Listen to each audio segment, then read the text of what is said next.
Good afternoon, everyone. I am Johnny Mack, President of Communities Without Boundaries International, and I am pleased to welcome you here this afternoon for this press briefing. Just 21 short days shy of 50 years ago, arguably the greatest civic action to take place in the 20th century occurred, where hundreds of thousands of Americans from all persuasions gathered at the National Mall to hear the words of the old Negro spiritual in the message of the young Dr. Martin Luther King, Jr. 50 years later, his son, Martin Luther King III, has called for a commemoration of the March on Washington, and more importantly, for action to realize Dr. King's dream. I present to you now Mayor Michael Nutter.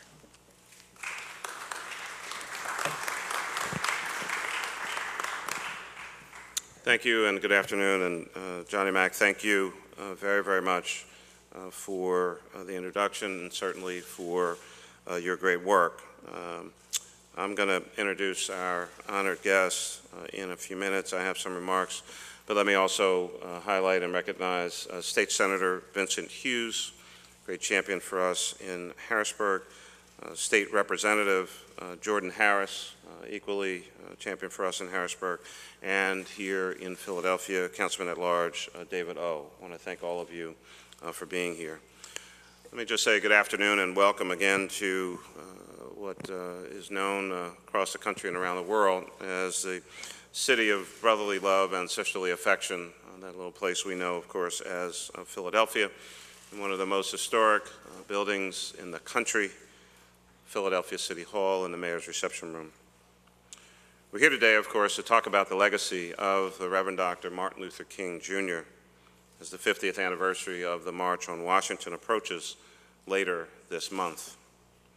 It's ideal that we're meeting here in City Hall, the building at the literal and figurative heart of the city, because the City Hall Public Art Gallery is currently displaying also works that celebrate the march and the legacy of Dr. King's dream. You may have noticed the Dream Flag Project as you entered the building in the northeast stairwell, or the first floor display cases showcasing the Dream at 50. The Dream Flag Project is inspired by the tradition of the Himalayan prayer flags and the poetry of the great poet Langston Hughes. It began at a school in the Philadelphia suburbs, Agnes Irwin, and it is celebrating its 10th anniversary this year. The Dream at 50 is a citywide student poster contest celebrating the 50th anniversary of the March on Washington and Dr. King's speech. I encourage everyone to take a moment to view these works of art created by Philadelphia schoolchildren and children across the nation. When Reverend Dr. Martin Luther King Jr. gave this famous speech, and he made many, on the steps of the Lincoln Memorial almost 50 years ago this month, during that March on Washington, he spoke about struggles that unfortunately are still present and with us today. The struggle for freedom, for democracy, for justice, for equal opportunity under the law. This year, we've seen this play out in a variety of scenarios and even in the rise of highlighted black cinema. Movies like 42 and The Butler that portray these struggles. Historical events from these films demonstrate how far we've truly come in civil rights. However, we can't just look at the progress and think that it ends here. We've also seen, most recently, Fruitvale, and the impact that that movie has had and its real-life portrayal of today. There's still a much larger road that lies ahead for all of us. We've heard President Barack Obama speak in recent weeks about the struggles for economic justice and how we can grow the middle class. In Philadelphia, we've taken the approach that education can be a tool and is an important and critical tool to achieving upward mobility, income mobility, economic independence, and ultimately middle-class security. Public education is facing a funding crisis in Philadelphia, and it is our responsibility as adults to make the tough decisions so that our children in this city receive the high-quality education that they deserve. Education is the key to everything that we want to do as a city and as a nation. Education is our poverty reduction strategy. It's also our crime reduction strategy. It's our employment and economic growth strategy. We cannot talk about equal opportunity under the law and the dream of justice for all without talking about the epidemic of violence among our young African-American men. You've heard me say this before, it bears repeating again, that 75% of our homicide victims in Philadelphia are black men, and 80% of those that we arrest for homicide, unfortunately, also are black men. This is not just a Philadelphia problem. This is a nationwide epidemic. We've seen it with the Trayvon Martin case, and as I mentioned earlier, Fruitvale Station. They may be just two recent separate examples, but unfortunately, they share the same common theme. Young black men are dying on our streets every day. So we need to work to continue to promote change. And here in Philadelphia, we've made some progress, but everyone knows that we still have much more work to do. Today, Philadelphia has one of the lowest homicide rates that we've seen in decades. And with initiatives like Cities United and Philly Rising, we are making a difference. Community engagement and community policing, critical components to those efforts as well. Because we see black men and black women and many others in movies and news shows and newspaper reports and other forms of communications, neighborhoods and people in neighborhoods won't truly feel fully equal until they know in their hearts and in their minds that we care about them. And so with these thoughts in our minds, I'm certainly looking forward to the 50th anniversary and memorializing celebration of the things that came as a result of the March on Washington as we continue to make the mission of the American dream a reality for all of us. I and many others would not be standing in the positions that we are today but for the work of Dr. Martin Luther King Jr. and so many others that created opportunity. I'm a beneficiary of the civil rights movement. There is no question about that. But it is my obligation today to make sure that those opportunities are that much more greatly available to so many others. It is a great honor. Many in the press corps, of course, have been in this room on a number of occasions. I've had the great pleasure of introducing a lot of people in my time. But it is a personal privilege and honor to have the opportunity to introduce to some and welcome for all Martin Luther King III here in Philadelphia. Martin.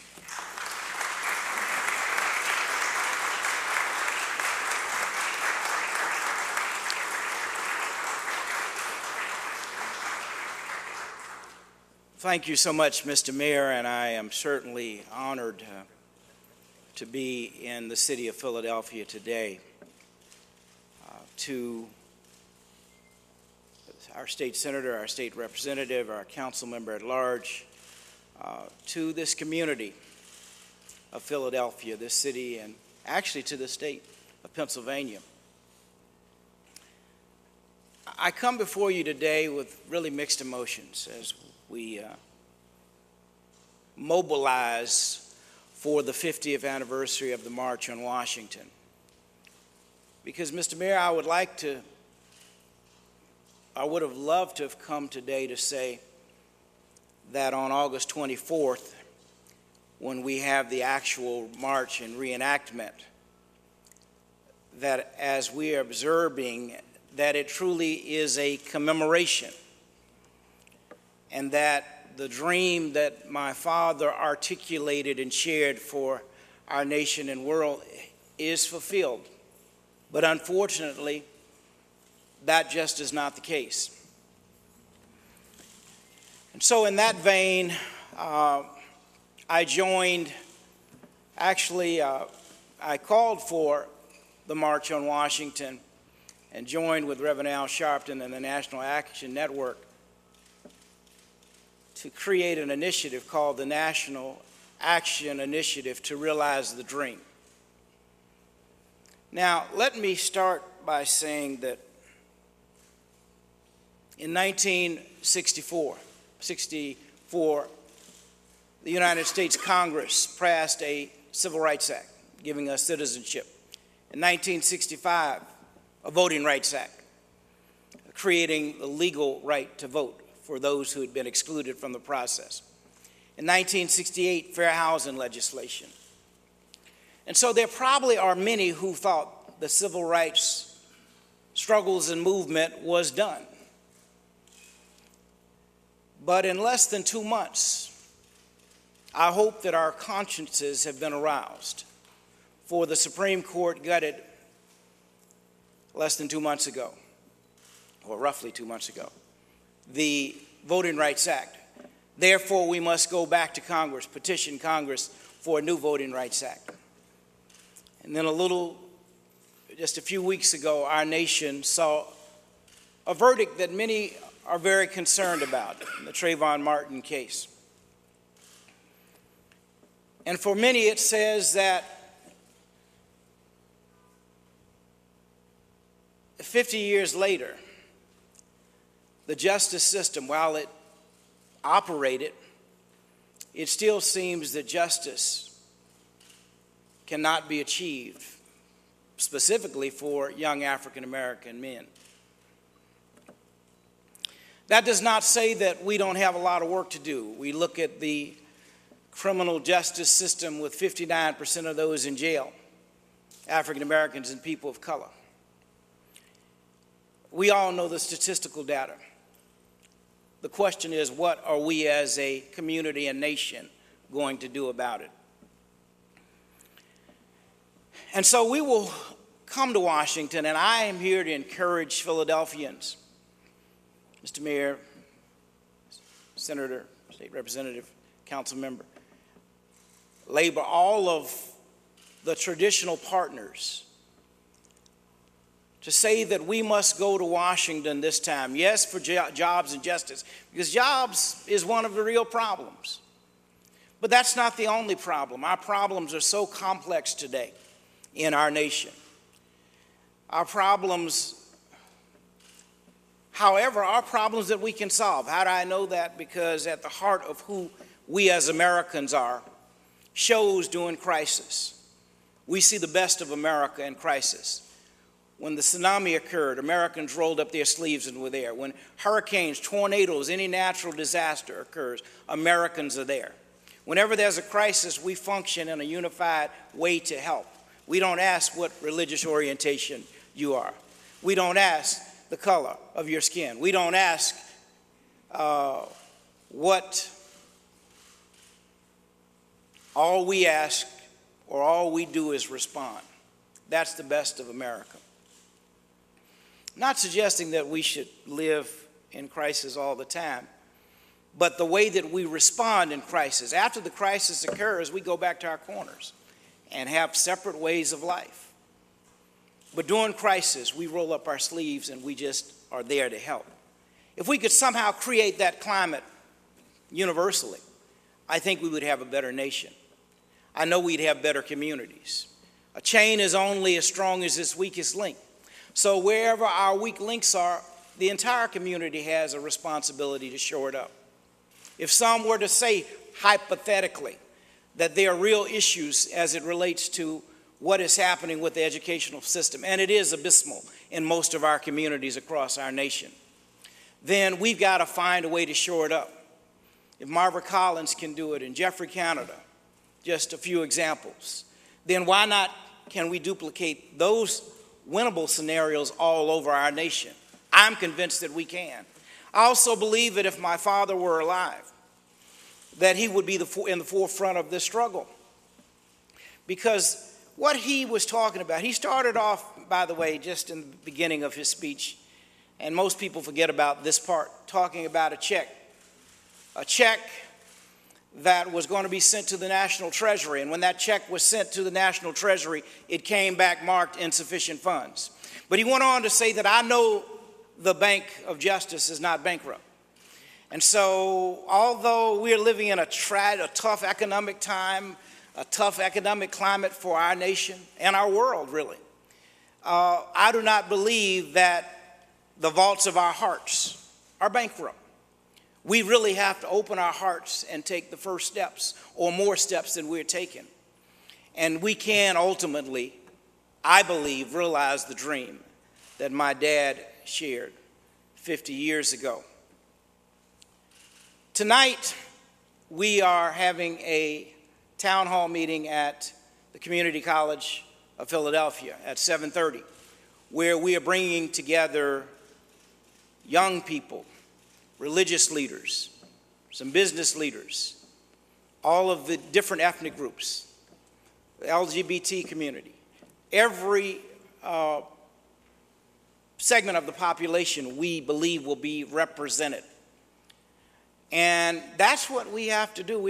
I just believe coalitions are what must happen to change our nation. We all know that Congress is stalled. No activity constructively taking place at all. And it does not help Congress, it hurts all Americans. It doesn't just hurt one segment of the population. All of us are suffering because Congress has chosen to be inactive. Somehow we've got to get our federal government moving. But also we have to find ways to elect people to office who are committed to moving government. So we will have a midterm election in our nation, we know, next year. And it is important that in this state and all over our country, that we find ways to get everyone registered, even when there are restrictive laws on the books in each one, well, not in each, but in many of our states. Just as we must find a way to deal with stand your ground, yeah, I believe. So it is in that vein that we are coming to Washington on the 24th. It is not a commemoration, but it is a continuation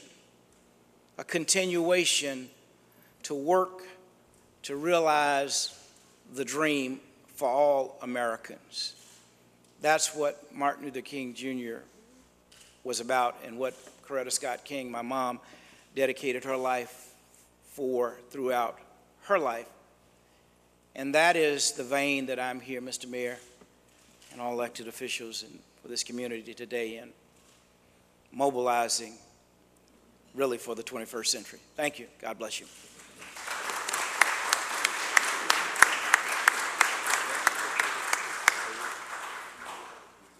I was just going to say where the questions, but if you have something.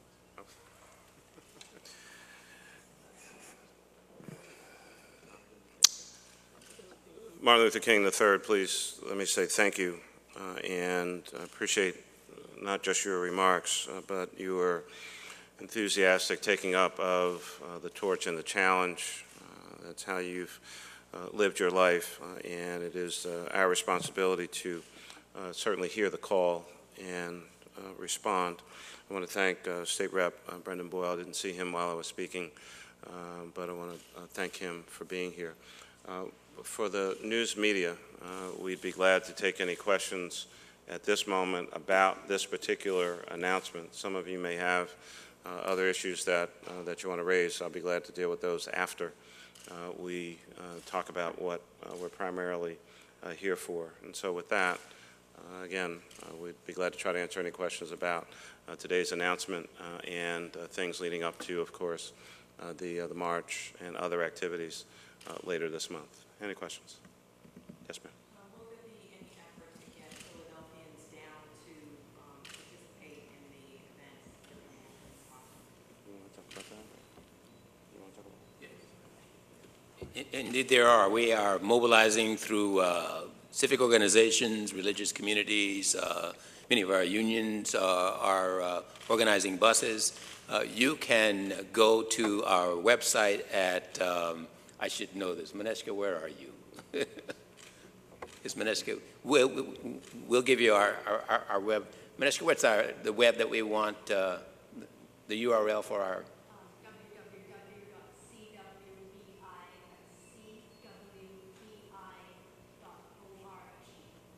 Okay, for information on the national election to realize the dream, as well as the 50th anniversary of the thank you, thank you. Any other questions on today's announcement? Okay. Let's make sure that we stay active, stay involved, stay engaged, and obviously, again, we want to encourage as many folks as possible to come to Washington, D.C., be a part of the reenactment of the March on Washington. That is, of course, in Washington, D.C., August 24th. It's in a couple weeks, and please go to that website and get the information that you need in order to participate in this historic continuation of the dream that Reverend Dr. Martin Luther King Jr. talked about, lived his life about, and ultimately sacrificed his life on behalf of others. Thank you.